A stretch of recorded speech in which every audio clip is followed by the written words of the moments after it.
series of aileron rolls down the runway. Takes a bit to do that. He was staying flat in the level, but as you're aileron rolling there, when you're inverted, your aircraft's going to want to point back down towards the ground because the wing's not as effective. So you've got to push forward a bit on the stick as you're going inverted.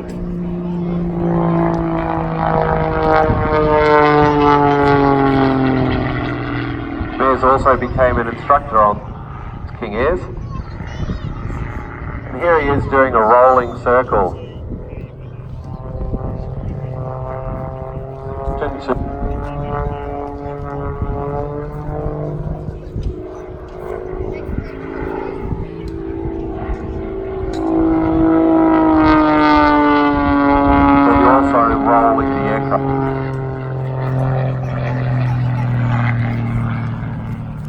Folks, I've really got to apologise for those of you up towards the Unicom end where the tower is. For some reason the amplifier circuit is cutting out, so the speakers up this end are dropping. So it's getting a little intermittent, so my apologies for that.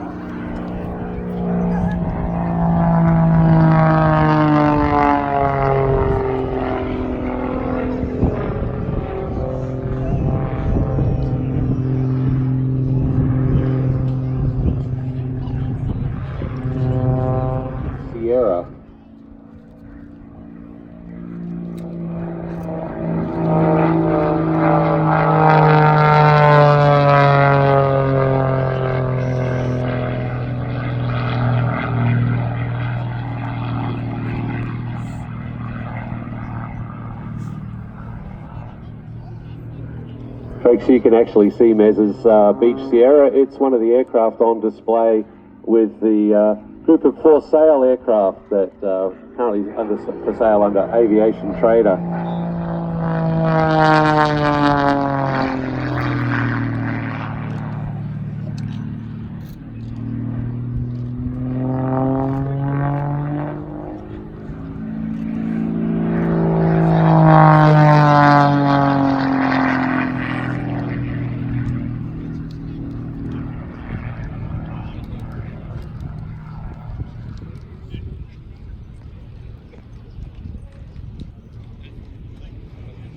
Mez is currently pulling into the vertical at the far end. See what he gives us this pass.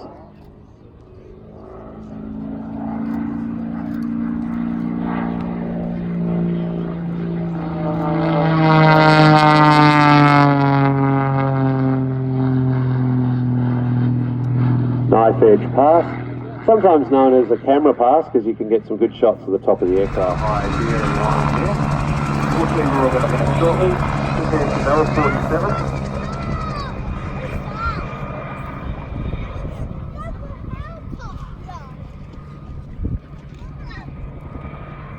Today being flown by Brett Leach.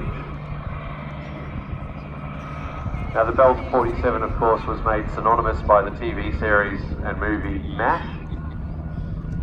And that's where many of you may have seen these helicopters with a pair of stretchers on the skids. For many people they are the MASH helicopter. They were introduced in 1946 and more than 5,600 of these aircraft were produced around the world.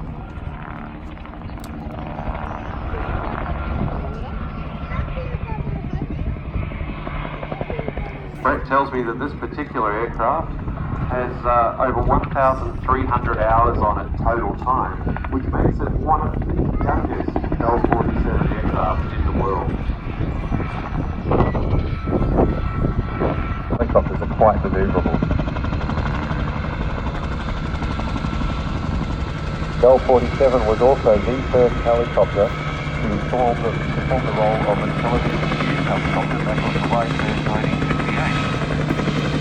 When they put one of these up in the USA and it had a camera reload back in space. On the first day they tried to use it, the camera didn't quite work, the reload unit had to go on Bell. The guy operating the camera in the cabin, the pilot was hovering 1,600 feet off the ground. As the technician got out on the skid, opened the panel and saw that the vibration.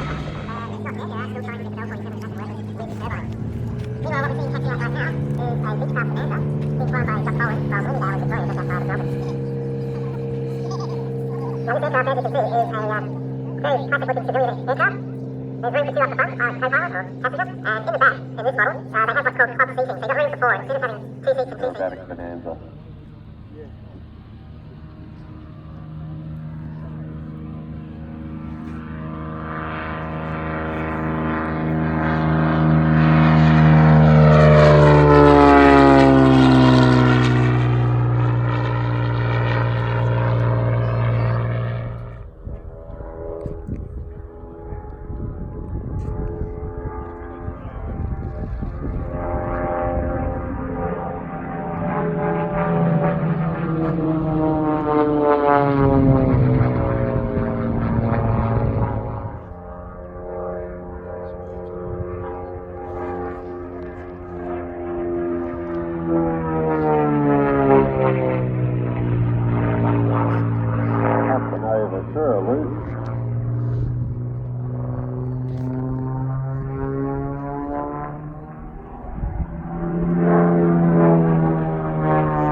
As you may have noticed, one of these aircraft was not like the other. We'll talk about that shortly.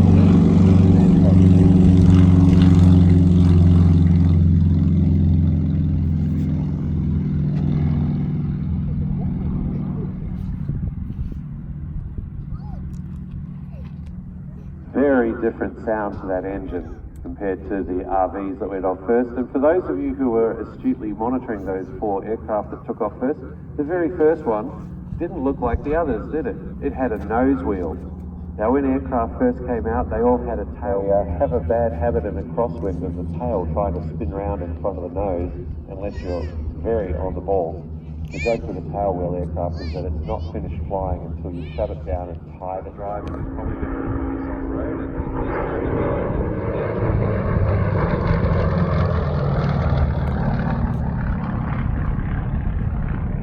that beautiful sound of rounds. This particular Nanchang has had its normal engine replaced with a Veterinaire M14P, which is the same engine you'll find on a Yak 52. Gives it a little bit more power. Some people call it the Super Nanchang, but Jeremy tells me it's not that different from a standard Nanchang.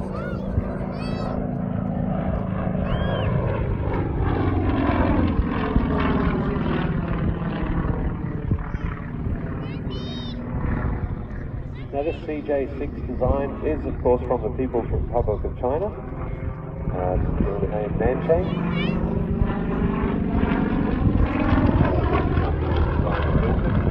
They were first built in the late 50s and they were based on the Yak 18 from Russia and were used as a basic trainer for the People's Liberation Army Air Force in China. The CJ stands for, and I'm going to butcher this, Xiuje Xiuan Fireman Training.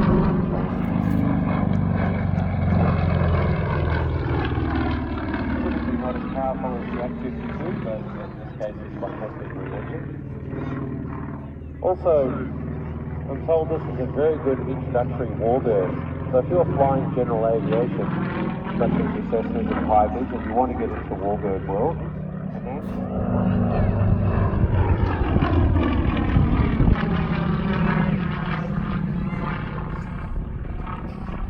over 3,000 of these aircraft were built in China.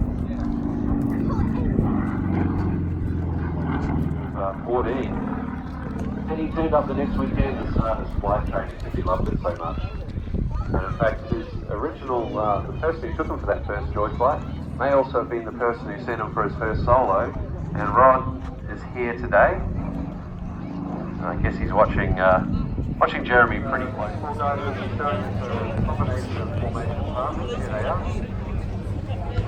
While some pilots can have normal day jobs, general aviation flying.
makes it such a formidable fighter. It's highly manoeuvrable and highly threatening when the jet like that is pointing across the fighting circle. And when we're doing BFM within the squadron, which we do quite a bit of, it's a very highly competitive environment, as you can appreciate. Coming up next is the dedication pass. Normally this is done slow, but Russ said he didn't want to fly slow and he wanted to go as fast as he could, so he's allowed to go up to 550 knots, it's over 1,000 k's an hour, down to 200 feet. That's his absolute lowest limit. So once again, this is going to be noisy as a dedication pass from right to left.